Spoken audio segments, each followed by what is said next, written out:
Herpes zoster. Você que nos acompanha já ouviu essa palavra, já ouviu falar sobre herpes zoster?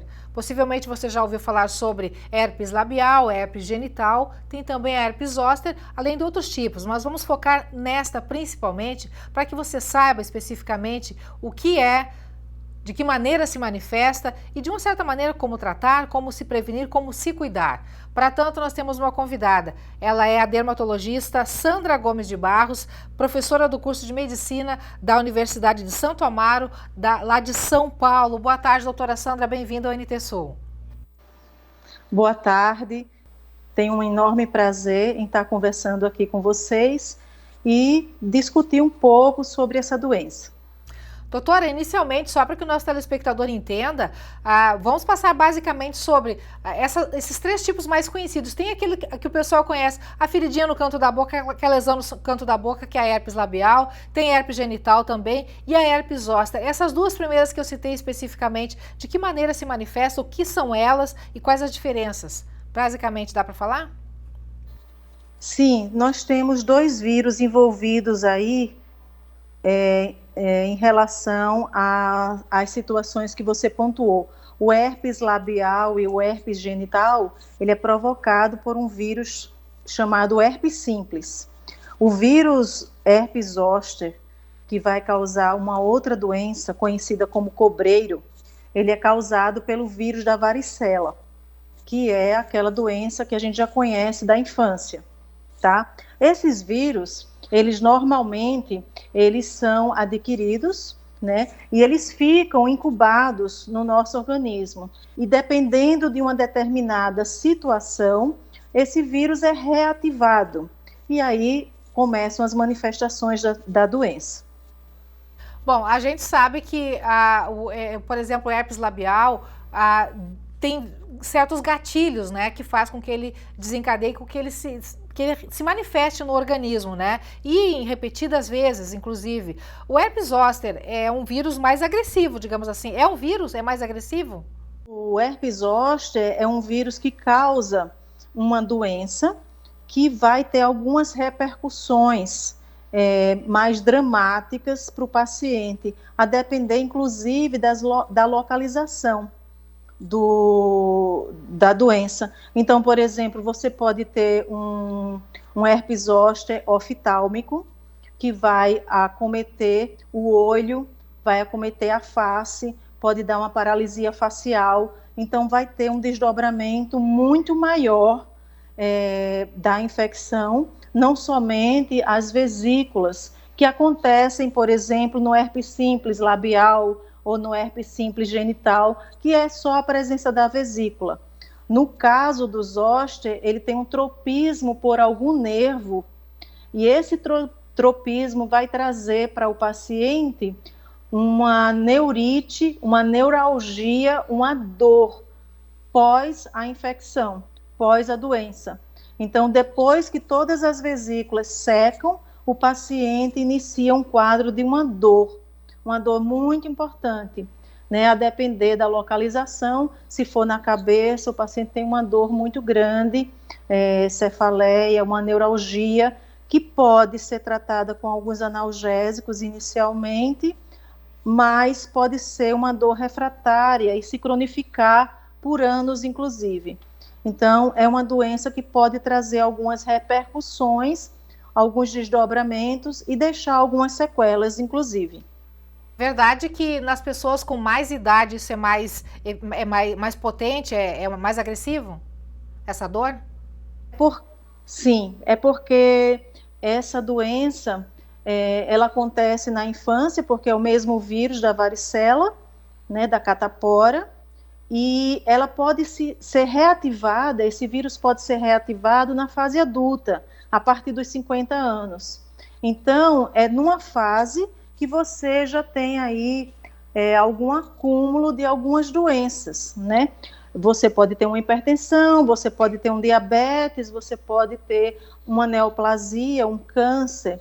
E esse vírus se manifestando numa pessoa que já tem essas comorbidades, essas doenças crônicas, vai ter um desdobramento aí mais dramático.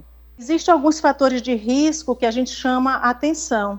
Então, por exemplo, pessoas com idade avançada, pessoas que têm algum grau de imunodepressão, pessoas com AIDS, pessoas com diabetes, pessoas com algum tipo de câncer, doentes renais crônicos, né? Doentes pneumopatas crônicos que têm enfisema pulmonar, usam corticoide de forma prolongada. Então, tudo isso favorece a uma queda da imunidade. E é aí que o vírus se oportuna para se manifestar.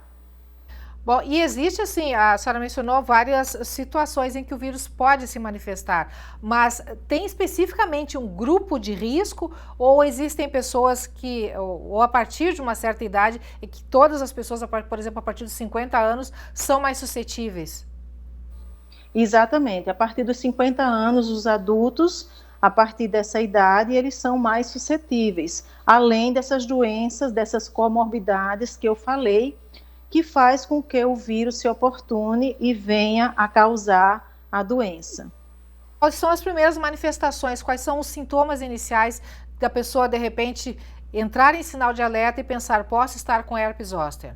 É uma doença que não vai ultrapassar a linha média corporal. Então, sempre da cintura para cima, você vai ter as manifestações desse vírus. Inicialmente, você tem um quadro de dor. Posteriormente, você tem o desenvolvimento dessas lesões bolhosas, que a gente chama de vesícula, e que vai durar aí de 7 a 10 dias.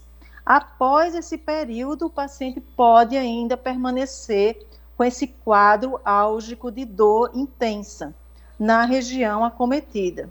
É contagioso? Sim, é contagioso. Você pode disseminar essas vesículas, o vírus está dentro dessa vesícula, é uma doença infecto-contagiosa. Tem como prevenir, tem como cuidar? Qual é a maneira mais efetiva? A maneira mais efetiva é a vacinação. Hoje nós dispomos aí da vacina contra o herpes zoster, né? Então, a partir dos 50 anos, você pode procurar a rede privada, porque infelizmente na rede pública essa vacina não está disponível, e tomar a vacina para se prevenir de uma eventual manifestação desse vírus.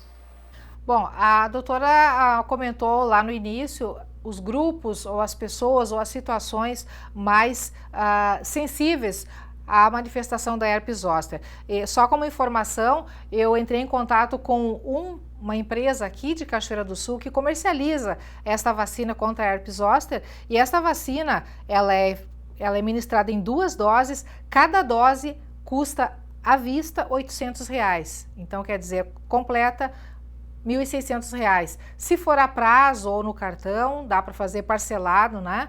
Seria R$850, então R$1.700. Não é barato, não é acessível, mas na verdade, doutora, essa vacina é uma forma de investimento que aquelas pessoas que têm uma suscetibilidade maior deveriam pensar em fazer, né?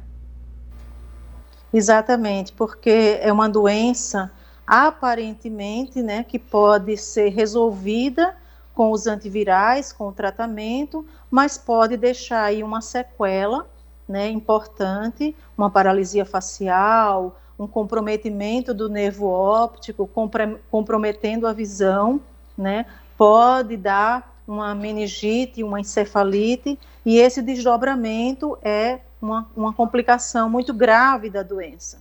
Então, vale a pena a vacinação, porque nós estamos falando aqui de uma doença imunoprevenível, ela é prevenível pela vacina. Então, se tem a prevenção, é melhor tomar. Alguma informação adicional que a senhora pudesse dar para o nosso telespectador? Sim, essa vacinação ela está disponível, né, uma vacina nova agora para os adultos, né, contra o herpes zoster. Então, a gente gostaria de divulgar, não está disponível na rede pública, então nós gostaríamos de divulgar para quem pudesse ter o acesso, realmente se vacinar e ganhar essa proteção.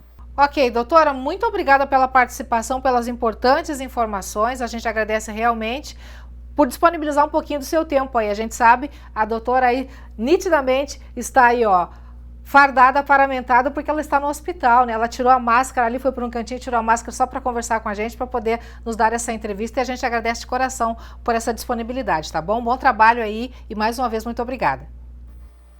Obrigada a vocês. Uma boa tarde.